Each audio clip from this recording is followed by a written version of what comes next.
Aquarius. Welcome. Thanks for joining me.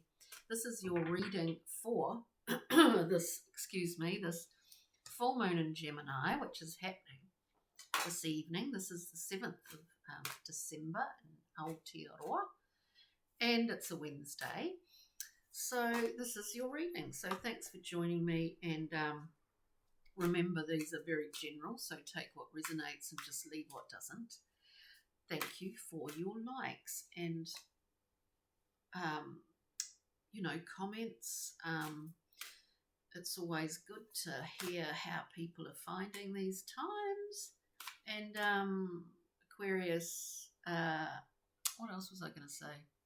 Do check out the collective reading. You might find something of interest in there. And the cards are coming out hard and fast today. It's not surprising, I guess, being a full moon in Gemini. We've got Mars in Gemini, which is retrograde, and so there is a tendency there's a need really to be aware of our words and how impactful they can be on other people, and at times when we're a bit rash. So it can be the case. And Gemini likes to tell a story. But this is the story for you today, Aquarius. We've come out with the moon. Some things are very, very much in our vision, and some things aren't. Some things we don't know yet. Some things we just don't fully understand. This is the beauty of the moon and its mysteries, isn't it? That lunation, that, sometimes things are revealed, sometimes things are obscured. But whatever's happening here, Aquarius, you're keeping a really good balance. We've got the Two of Discs. We see the lemon skate. Is that what it's called? The figure eight, that continuum, the infinity sign. We're keeping this balance where we are making a choice, but we're keeping a balance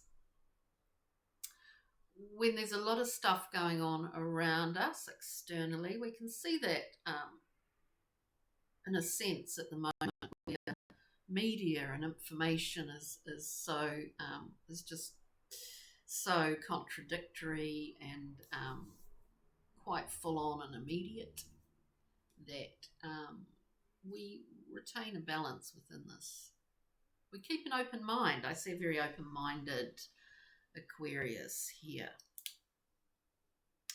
We then have the Seven of Swords, which can be a difficult card in the sense that it can encompass aspects of our own self-saboteur, our own trickster energy, Aquarius, mischievous trickster.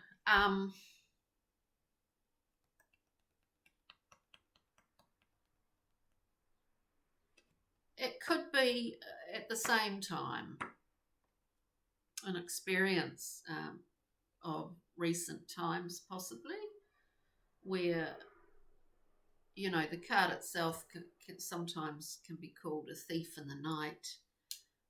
In the Thoth deck, it's called futility, because nothing is ever gained from that sort of behaviour, whether it's sort of self-sabotorial or deceptive. It's like just draining. It's like a continuously draining, pulling the plug, draining, the water gets a chance to build up and create life. Actually, it's just constantly being drained, is what I see. So it could have been an external experience, from someone else, that is deceptive energy that you've had to deal with, and you've kept a balance, let's say, within that experience, and had a level of faith. I guess faith, we do foster that when we are sort of partially in the dark with the moon. sometimes. So, and that was all through eclipse season, wasn't it? That sort of thing. And then beautiful Nine of Cups. You know, there's nothing you can say about the Nine of Cups that isn't really positive. It's emotional bounty, gratification. It is really feeling the joys of life. So you haven't been knocked over by the any harsh experiences or things that you've had to deal with. I do get a sense that some Aquarians out there that are very, very tired at the moment. So I really feel that.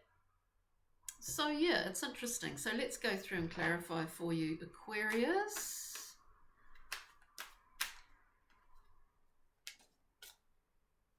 There's a sense too that for some Aquarians out there that and as I say that, I think we get the Ace of Discs, a doorway of abundance. For some Aquarians out there, that deceptive energy, if it was coming from an external source aimed at you, that it has gone, it's ceased to have any impact. It's kind of a yeah, I do see that. It's like a an arrow that just didn't deliver its target or get to its target. Let's look at the moon here. Let's look at the moon, please.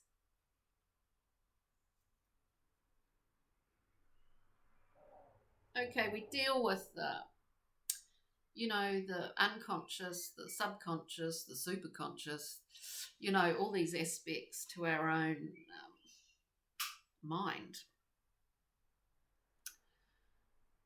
We see we're entering a new zone. We start with the devil, the world, and the king.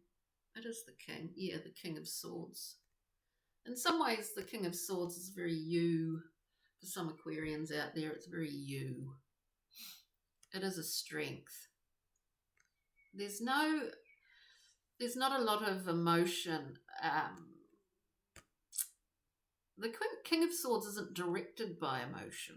He's there to clean everything out and cut off what's not needed and just clear the slate.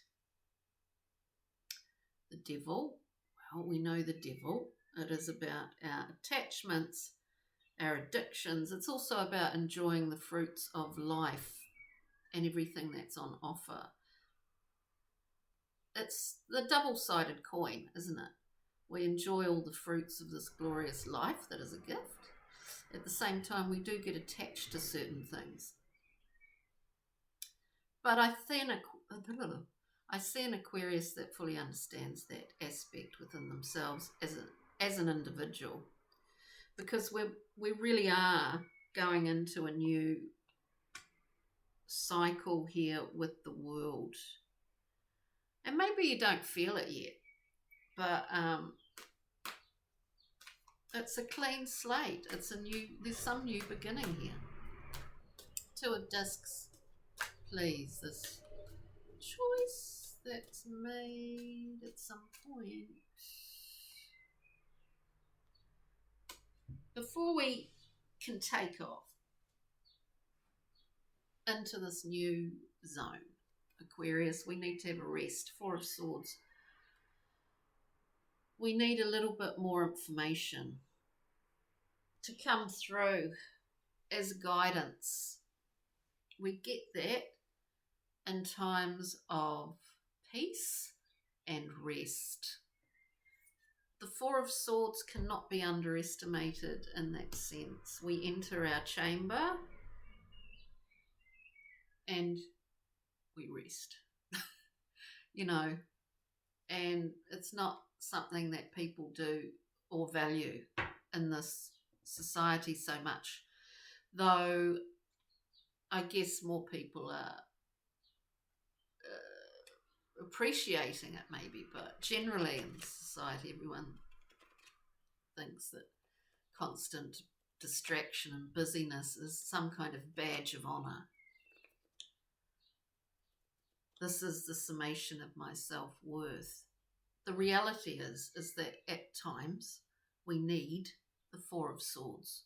We need to embrace it, embody it, and rest.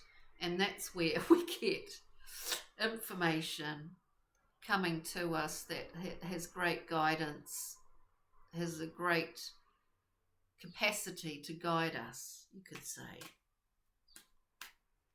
So that's we get this Six of Wands coming out. That's the key here. That's the key. You know, the king clears the slate. He's been in the battles of life, yes, clears the slate, comes back, has a rest, respite, new insights. That's his victory also. Six of Wands is a wonderful card because other people recognize success. Other people recognize your value. Other people see your service to others, but they also see your value, and it's reflected back at you here.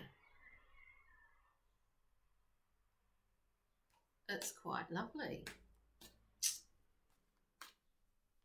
Seven of Swords, please. Seven of Swords. I do see the seven as a piece of something that is past. Wow.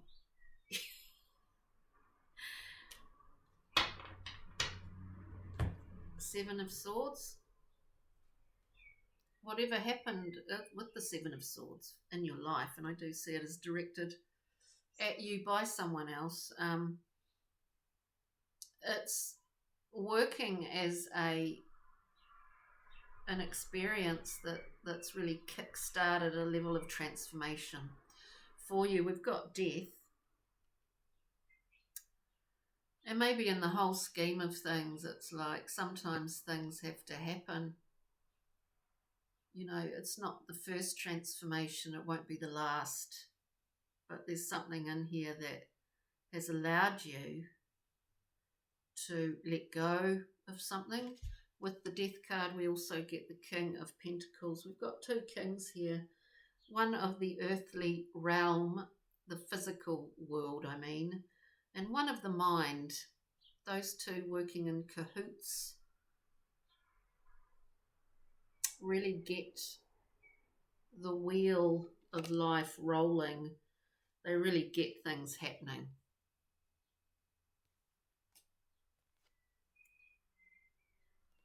Very good, Aquarius. And we have the Nine of Cups. A lovely card. A radiant card.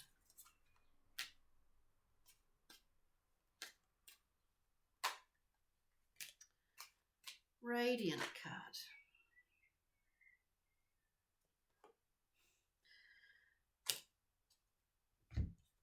To clarify or actually confirm, we've got this Knight of Wands. Fiery, very impulsive, very fired up. That's good because I think with the combination of these other cards, it's really instilling a kind of drive to broaden horizons, to really feel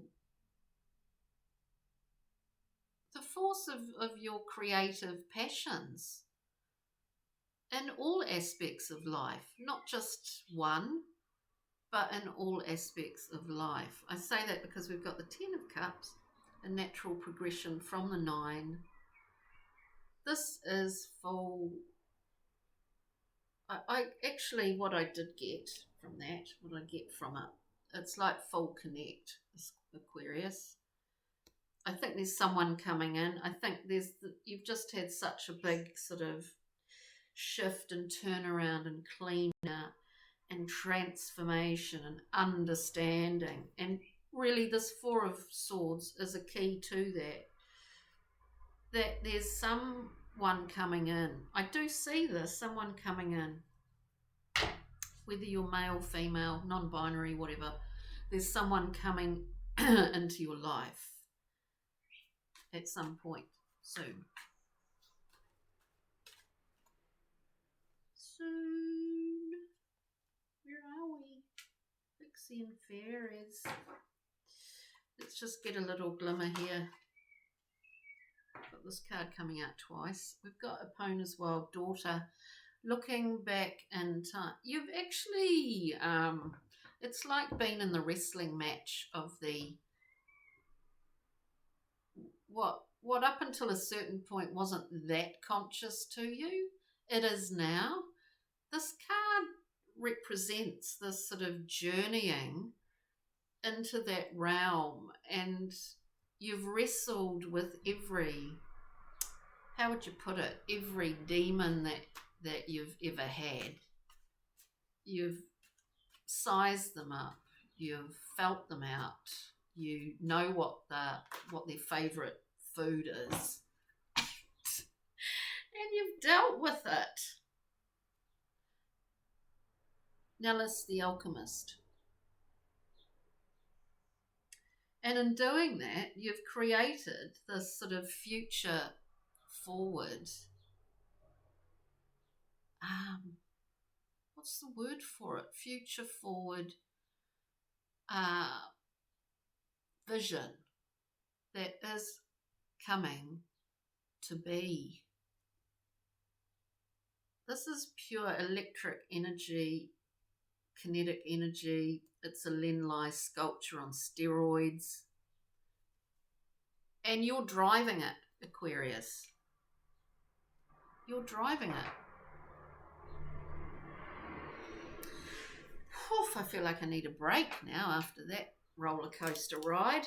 And what do we get with the mineral crystal cards? We get wealth, enhanced career prospects, yes, self-esteem, and the word I didn't want to use when we're talking about this projecting forward, this vision that is coming into form, manifestation. So there you have it, Aquarius. You are electric light orchestra this week with this full moon in Gemini. Look, thanks for joining me. I hope you got something out of this reading, and I do appreciate all your likes, if I didn't say that at the beginning, and subscribes and all of that, comments, wonderful stuff. It helps get these videos out to more people, and I appreciate it. So all the best, Aquarius. Have a wonderful week with this full moon. Ka kite, bye.